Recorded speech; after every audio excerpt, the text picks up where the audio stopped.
وكفى وسلام على عباده الذين اصطفى أما بعد فأعوذ بالله من الشيطان الرجيم وإن كان أصحاب الأيكة لظالمين فانتقمنا منهم وإنهما لبإمام مبين ولقد كذب أصحاب الحجر المرسلين وآتيناهم آياتنا فكانوا عنها معرضين وكانوا ينحتون من الجبال بيوتا آمنين فأخذتهم الصيحة مصبحين فما أغنى عنهم ما كانوا يكسبون وما خلقنا السماوات والأرض وما بينهما إلا بالحق وإن الساعة لآتية فاصفح الصفح الجميل إن ربك هو الخلاق العليم صدق الله العظيم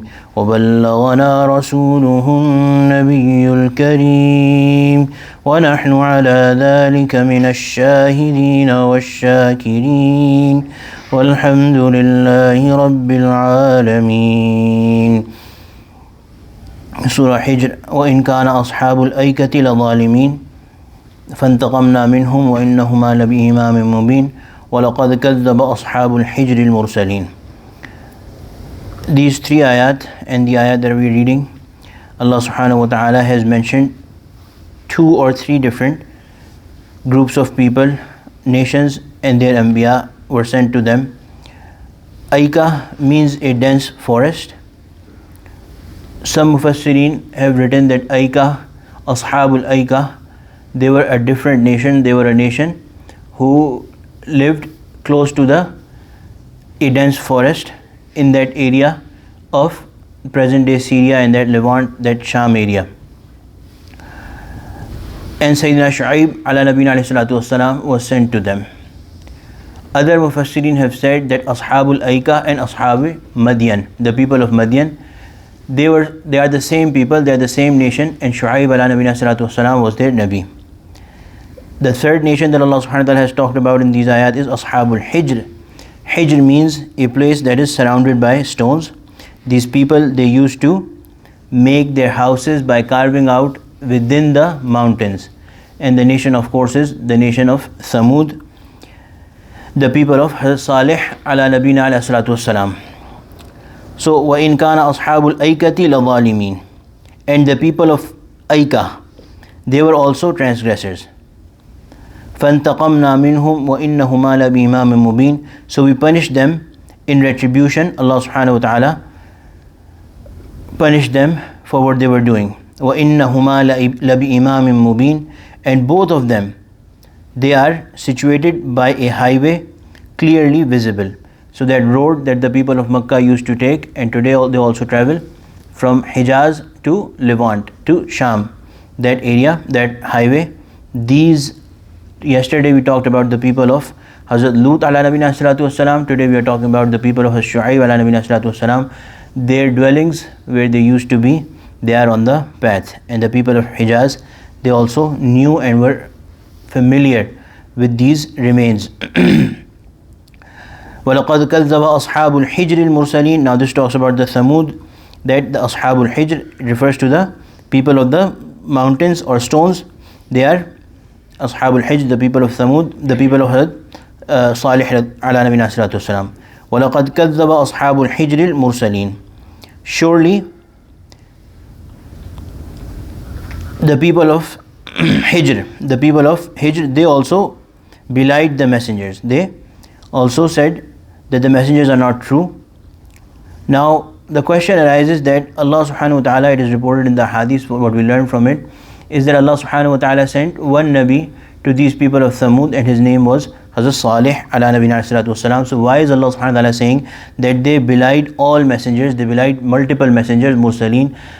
The meaning that the Mufassirin have written here is that if you say that one Nabi of Allah is a false prophet, na'uzubillah, is not a Nabi, then you are basically belying all the Anbiya of Allah subhanahu wa ta'ala, because they are the same family, they have come from the same Allah subhanahu wa ta'ala. That is the reason why Islam is the only religion which tells us to believe in all the prophets of Allah subhanahu wa ta'ala that may have come before the Prophet sallallahu alaihi wasallam. Some of them we have been told about in the Quran and Hadith. There is a possibility, because Allah subhanahu wa ta'ala has said in the Quran that there are prophets about which we did not tell you, the stories of whom we did not tell you. So it is possible that there were some Anbiya that have not been mentioned in the Quran and the Hadith that has been given to the Prophet sallallahu alaihi wasallam before the Prophet sallallahu alaihi wasallam. All those Anbiya that have been mentioned in the Quran and Hadith, we absolutely have to believe that they are the Anbiya of Allah subhanahu wa ta'ala. If we belie or if we say that not one of them was a true prophet, we are out of the circle of Islam. We are belying our Nabi sallallahu alaihi wasallam, we are belying the Quran, and we are saying that Na'uzubillah, Allah subhanahu wa ta'ala did not speak the truth. Those who have been clearly mentioned in the Quran and Hadith. Those who have not been mentioned, again we are talking about only those before the Prophet sallallahu alaihi wasallam. Those that have not been mentioned, it is not a requirement to believe in them as Anbiya. There is always, if the Quran does not talk about it, if the Hadith does not talk about it, then they are not relevant to us. Then they are not relevant to us, because if they were relevant and meaningful to us, Allah would have told us about them. But there is a possibility that there were other Anbiya other than what have been mentioned. To believe in them being a Nabi of Allah subhanahu wa ta'ala is not a requirement of faith, because we have not been told about those in the Quran and Hadith, but there is a possibility. After the Prophet sallallahu alaihi wasallam, if somebody claims to be a Nabi, they are a kafir, they are a liar, and they deserve to be killed. They are a liar. Whoever claims that they are a Nabi after the Prophet sallallahu alaihi wasallam, because Allah subhanahu wa ta'ala has said in the Quran clearly, the Prophet sallallahu alaihi wasallam has established it clearly, the Sahaba have established with their actions, and the Prophet sallallahu alaihi wasallam has established with his actions, that if somebody claims to be a prophet, the Prophet sallallahu alaihi wasallam ordered for them to be killed. So it is the responsibility of the Muslim government to make sure that such people do not live on the face of this earth who claim to be prophets after the Prophet sallallahu alaihi wasallam, let alone believing and talking about them. فأخذتهم الصيحة وكانوا ينحت وَلَقَدْ كَذَّبَ أَصْحَابُ الْحِجْرِ الْمُرْسَلِينَ وَآتَيْنَاهُمْ آيَاتِنَا فَكَانُوا عَنْهَا مُعْرِضِينَ. We provided them with our signs, yet they kept turning away from them. The Thamud. وَكَانُوا يَنْحِتُونَ مِنَ الْجِبَالِ بُيُوتًا آمِنِينَ. They used to carve out houses from the hills peacefully. So they were such strong and such tall, such big people that they easily carved out houses from big mountains. Such strong people, such strong houses. How did Allah punish them? فَأَخَذَتْهُمُ الصَّيْحَةُ مُصْبِحِينَ. With something that you cannot see, you cannot touch, something that came and destroyed all of them. صَيْحَةٌ. فَأَخَذَتْهُمُ الصَّيْحَةُ. أَخَذَت means seizing them, surrounding and seizing them in such a way that they could not move. And it is written in the Hadith that the cry, a shrill voice, came from the skies upon these people. Such strong people, they lay flat on the ground dead, as if they were seized and they could not move. So such strong people who were able to carve out mountains, something that we even have a hard time doing in this present day with a lot of technology and everything that we have. Those people were so advanced that they were doing it. How Allah killed them, how Allah punished them with something that they cannot touch, something they cannot see, something that is very that you do not give importance to. It is not heavy for you, but Allah subhanahu wa ta'ala sent down such a voice that seized such strong people, held them, and they fell flat. فَمَا أَغْنَى عَنْهُمْ مَا كَانُوا يَكْسِبُونَ. Whatever they earned did not come to their help.